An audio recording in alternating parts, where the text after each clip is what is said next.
Still crazy after all these years. Whoa, still crazy after all these years.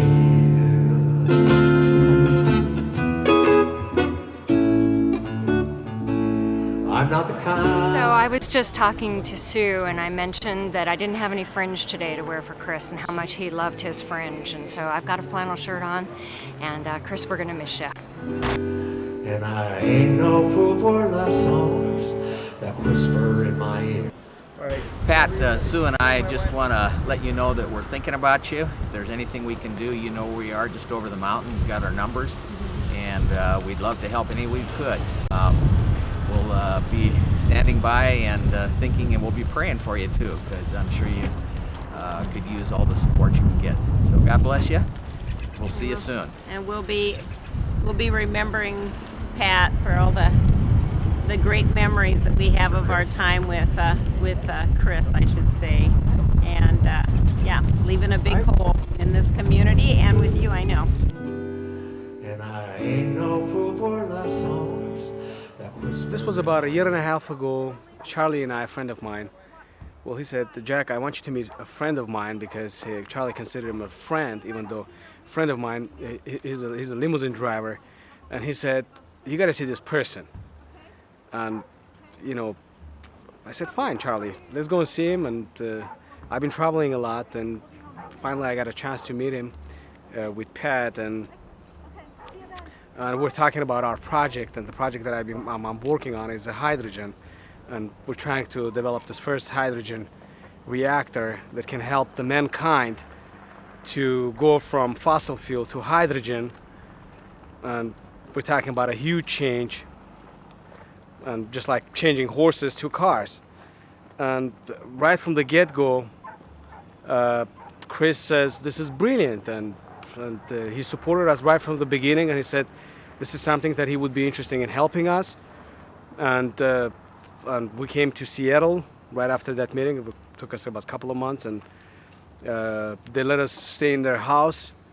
And this was, I've never seen anything like this. They're kind, they're generous, and helping. And again, and I had to be here. We literally came from Los Angeles, 1,100 miles, just to be here for the memorial services. I only met him twice, and I said this is one of the most brilliant and nicest people I've ever met. And he's a real visionary man. I've never seen anybody to be visionary as him. I met Kris and Pat through my work. I've been driving them around whenever they were coming to Los Angeles, California. And it's really hard for me to talk about Kris right now. There are many, many good stories about the Kris. But what inspires me about the Kris most, and had all the time, I know him more than like almost 10 years or maybe more. I'm not sure about this particular time. But it inspired me with his knowledge, his brilliance, and his humane kind of, approaching to the people, and being so nice, no matter who you are, like you're a driver or you're the CEO of top Fortune 500 company. That's kind of got started as a business relationship and as a friendship.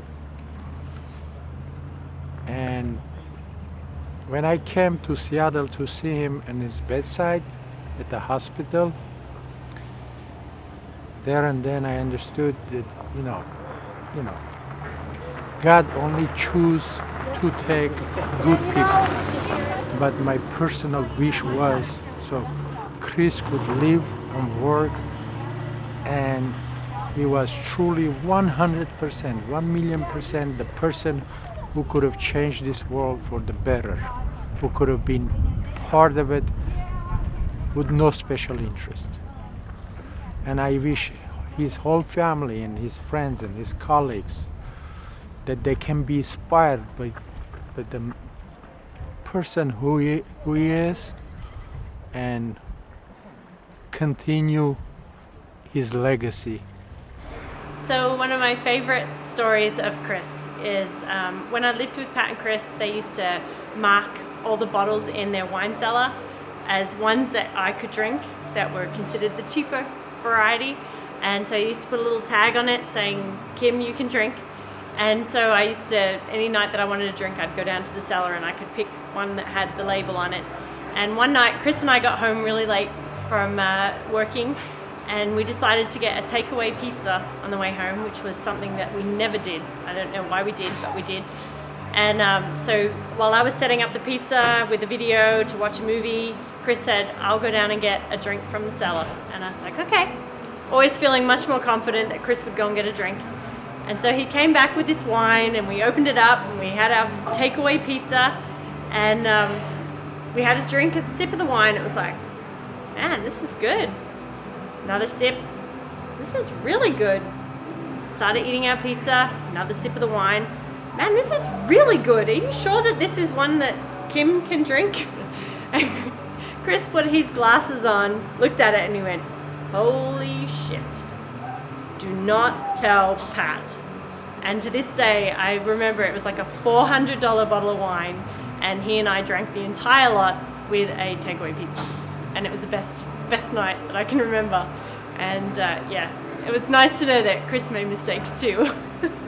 Kris, we'd like to introduce ourselves, Jasmine.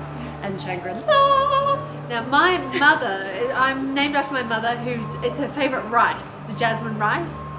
And I was conceived by my parents at the Shangri-La Hotel in Singapore. Yeah, and we promise to always be true to the Jasmine and Shangri-La creed.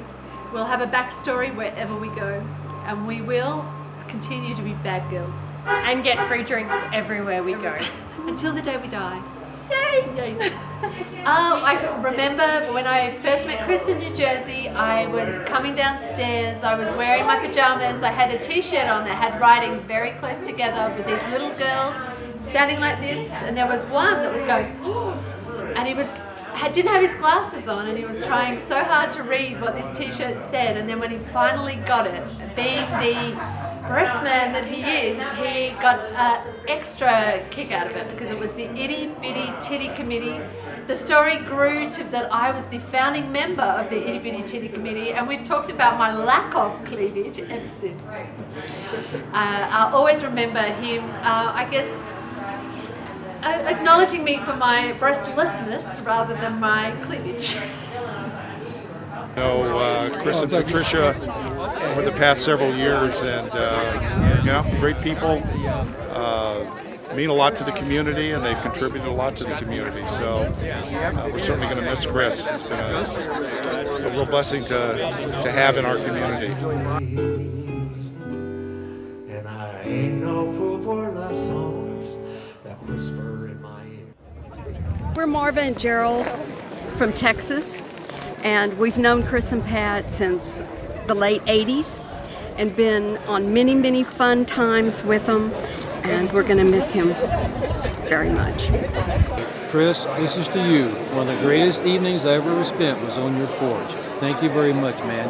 Here's to you, man. Kris, ditto. I was on that porch also. You're one of the greatest human beings I've ever met. I love you, man. See you later. Kris, thank you so much for including me in your life. It made a world of difference to me and my wife, and we're just so grateful to have known you. And thank you, Pat, for also including us in your world. I look forward to more. Thank you. I'm Greg Akers. This is my wife, Kris Akers. We're part of Longhorn Cattle Company and Quarter Horse Ranch, and we're friends of Kris and Pat's. And we're very honored to be here today. Kris always thought and acted like a cowboy and dressed like a cowboy, and after listening to the tributes and nice comments about all his friends and co-workers today, you know, Kris was a real cowboy at heart, and not only at heart, he was a cowboy.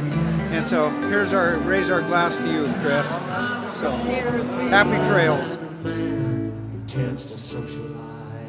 I seem to cling to Pat, it was an honor and a pleasure to get to know Kris since we moved here.